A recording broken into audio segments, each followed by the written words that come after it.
What's one of the greatest career lessons I've learned in my life? And this is it. It has to do with the mooncake and the mooncake box. What does that mean?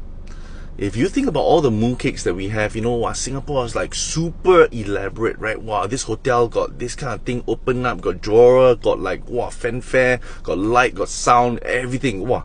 And then some, meh, quite okay.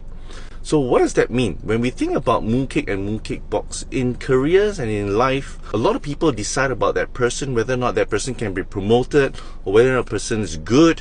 A lot of things is to do with the mooncake box, not so much of the mooncake. And when we think about mooncakes, when we receive it, it's like, wow, the box so nice, it must be good, right? Wow, so intricate. Probably the box costs 10 times more than the mooncake itself, right? But because it's so elaborate, we feel that it's good.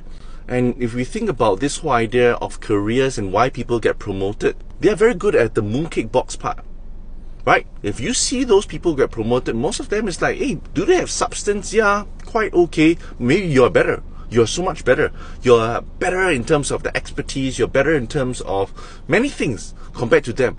But their mooncakeboxness, right?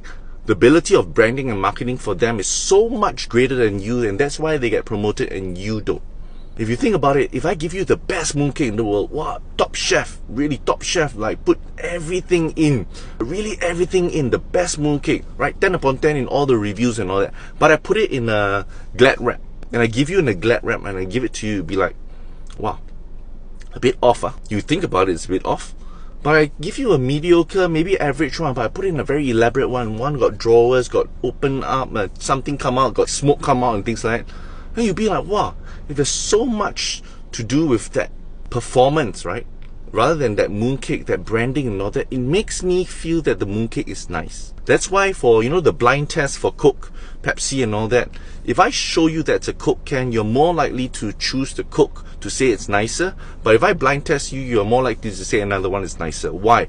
Because the branding of Coke is so inside you, ingrained in you, to a point where it triggers parts of your brain where you think it's nicer, but it's actually not the taste itself, not the substance, it is the perception, and that perception makes everything feel good or even taste good. So remember this, in your career there's always the mooncake and the mooncake box, right? A lot of you would choose the mooncake, try to become better, try to become more diligent, more hardworking. You're just going to be a mooncake. Start to practice and understand how mooncakeboxness happens.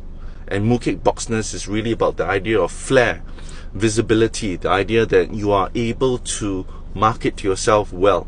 People know you, people see you, people have a tangible feel of you even without seeing your work. And you understand that that's the way of life. Yes, you can say it's damn bloody shallow, like don't judge a book by its cover and all that, but guys, that's how the world works.